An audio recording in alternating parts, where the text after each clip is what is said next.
ఏపీలో law and order గురించి ఈరోజు చెప్పుకోవాలి. ఎందుకంటే చాలా ఇంపార్టెంట్. ఎందుకంటే కేంద్ర హోంశాఖ మంత్రి అమిత్ షా గారు నారా చంద్రబాబు నాయుడు గారికి లెటర్ రాశాడు. అయ్యా చంద్రబాబు నాయుడు గారు, మీ రాష్ట్రంలో లా అండ్ ఆర్డర్ చాలా దయనీయమైనటువంటి స్థితిలో ఉంది. ఒకసారి ఆలోచన చేయండి. ఆ దిశగా మీరు ఆలోచన చేయండి, అడుగులు వేయండి. లా అండ్ ఆర్డర్ని కరెక్ట్ వేలో నడిపించండి. మీ సొంత ప్రయోజనాలకు కాకుండా ప్రజల ప్రయోజనాలకు లా అండ్ ఆర్డర్ని ఉపయోగించండి. ఒకసారి చండీగఢ్ని ఎగ్జాంపుల్గా తీసుకోండి. అక్కడ రెస్పాన్స్ ఎలా ఉంది? ఎవరైనా సరే ఒక వ్యక్తి వెళ్ళి కంప్లైంట్ చేసినా, ఇబ్బంది వచ్చిందని చెప్పేసి ఫోన్ చేసినా పోలీసులు ఎంత టైంలో రియాక్ట్ అవుతున్నారు, ఎంత ఫాస్ట్గా రియాక్ట్ అవుతున్నారు. అదేవిధంగా కేరళలో ఎంత ఫాస్ట్గా ఆ పోలీసులు రియాక్ట్ అవుతున్నారు. ఒకసారి చూడండి. మీ ఆంధ్రప్రదేశ్లో చాలా ఘోరంగా ఉంది లా అండ్ ఆర్డర్ అని చెప్పేసి అమిత్ షా గారు చంద్రబాబు నాయుడు గారికి లెటర్ రాశారు. ఏకంగా చంద్రబాబు నాయుడు గారికే లేఖ రాశాడంటే ఎంత అధ్వానంగా ఉందో రాష్ట్రంలో పరిస్థితి మీరు అందరూ కూడా ఒకసారి ఆలోచన చేసుకోవచ్చు. సో రాష్ట్రంలో శాంతి భద్రతల పరిస్థితి ఎంత దయనీయంగా ఉందో రాష్ట్ర పోలీస్ శాఖ, అదేవిధంగా కేంద్ర ప్రభుత్వ నివేదిక బయటపెట్టేసింది. నారా చంద్రబాబు నాయుడు గారి సొంత జిల్లా అంటే నారావారిపల్లె, ఐ థింక్ ఇప్పుడు తిరుపతి జిల్లా కిందకు వస్తుంది అనుకుంటా. తిరుపతి అయితేనేమి, ఉప ముఖ్యమంత్రి పవన్ కళ్యాణ్ ప్రాతినిధ్యం వహిస్తున్నటువంటి కాకినాడ జిల్లా అయితేనేమి, మంత్రి నారా లోకేష్ గారు ప్రాతినిధ్యం వహిస్తున్నటువంటి గుంటూరు జిల్లా అయితేనేమి, ఈ మూడు జిల్లాలో నేరాలు భారీగా పెరగడం అందరినీ ఆశ్చర్యానికి గురి చేస్తుంది. 2023 డిసెంబర్ నుంచి 2024 నవంబర్తో పోలిస్తే, అంటే జగన్మోహన్ రెడ్డి గారి పరిపాలనతో పోలిస్తే 2024 డిసెంబర్ నుంచి, అంటే ఈ కూటమి అధికారం చేపట్టిన తర్వాత 2024 డిసెంబర్ నుంచి 2025 నవంబర్ మధ్యకాలంలో రాష్ట్ర వ్యాప్తంగా దాడులు, దోపిడీలు, ముఖ్యంగా ఆర్థిక నేరాలు గణనీయంగా పెరిగాయని చెప్పేసి ఒక నివేదిక కూడా స్పష్టం చేసింది. అంటే లా అండ్ ఆర్డర్ పరిస్థితి క్షీణిస్తున్నటువంటి వాస్తవాన్ని అధికారిక గణాంకాలు బయటపెట్టేశాయి.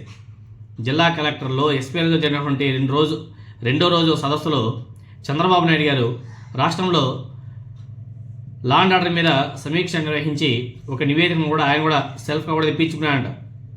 అందులో కీలకంగా 10 జిల్లాలో నేరాల తీవ్రత స్పష్టంగా పెరిగినట్లు కూడా నారా చంద్రబాబు నాయుడు గారికి అర్థమైందంట.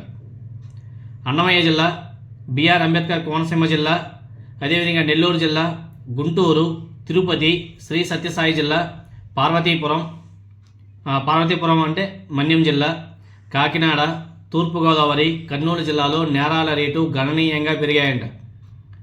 ఈ జిల్లాలో 6 చోట్ల 4.8% నుంచి ఏకంగా 9.5% వరకు నేరాలు పెరగడం జరిగిందంట. అంటే రాష్ట్రంలో లా అండ్ ఆర్డర్ ఏ విధంగా పనిచేస్తుందో ఇదే ఎగ్జాంపుల్. నేరాల స్వరూపం మరింత భయానకంగా మారాయంట. దాడులు, హత్యాయత్నాలు గణనీయంగా పెరిగాయంట.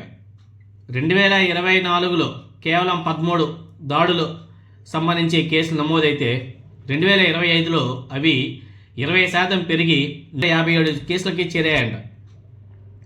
అలానే 2024లో 1291 హత్యాయత్నాలు జరిగితే 2025లో అవి 1552కి పెరిగాయంట. చంద్రబాబు నాయుడు గారు తెప్పించుకోవాలంటే నివేదికలో చాలా స్పష్టంగా పొందుపరిచారు అధికారులు. అదేవిధంగా కడప, నెల్లూరు, శ్రీ సత్యసాయి జిల్లాలో దాడులు, దౌర్జన్యాలు చాలా ఎక్కువయ్యాయని చెప్పేసి కూడా ఆ నివేదికలో పేర్కొన్నారంట. ఇంకా దారుణం అంటే పట్టపగలే దోపిడీలతో పాటు హత్యలు కూడా పెరిగాయంట. ఇది ఇంకా చాలా దారుణం. పట్టపగలే వైఎస్ఆర్ కడప జిల్లా, అల్లూరి సీతారామరాజు జిల్లా, అన్నమయ్య జిల్లా, మన్యం జిల్లా, గుంటూరు జిల్లాలో ఈ తరహా నేరాలు ఎక్కువగా నమోదయ్యాయంట. ఇదిలా ఉంటే గంజాయి విచ్చలవిడిగా ఎక్కడ చూసినా బీభత్సంగా దొరుకుతుందంట. మాదక ద్రవ్యాల వ్యాప్తి కూడా అదుపు తప్పుతుందంట. ఏ పల్లెటూరులోకి వెళ్ళినా గంజాయి దొరుకుతుందంట. అలాంటి పరిస్థితి తయారైపోయింది. 2025లో రాష్ట్ర వ్యాప్తంగా మొత్తం 6139 గంజాయి తర్వాత డ్రగ్ కేసులు నమోదు కావడం అంటే పరిస్థితి ఎంత దారుణంగా మారిందో ఒకసారి మీరందరూ కూడా ఆలోచన చేయవచ్చు. ఈ గణాంకాలు రాష్ట్రంలో లా అండ్ ఆర్డర్ మీద తీవ్ర ప్రశ్నలు కూడా లేవనెత్తుతున్నాయి. దాంట్లో భాగంగానే కేంద్ర ప్రభుత్వం కూడా నారా చంద్రబాబు నాయుడు గారికి లేఖ రాయడం, మీ రాష్ట్రంలో లా అండ్ ఆర్డర్ చాలా దెబ్బతింది, ఒకసారి రెక్టిఫై చేసుకోండి, చాలా పరిస్థితులు దారుణంగా ఉన్నాయని చెప్పేసి లేఖ రాయడం అంటే, ఆయన లేఖ రాసిన తర్వాత ఈయన కూడా నివేదికలు తెప్పించుకున్నట్టుగా ఉన్నాడు చంద్రబాబు నాయుడు గారు. దాంట్లో ఇంకా ఘోరం అంటే కేంద్ర ప్రభుత్వం హెచ్చరించేంత వరకు నారా చంద్రబాబు నాయుడు గారు రాష్ట్రంలో ఏం జరుగుతుందో దాని మీద ఇప్పటివరకు ఆయన రివ్యూలే చేయలే.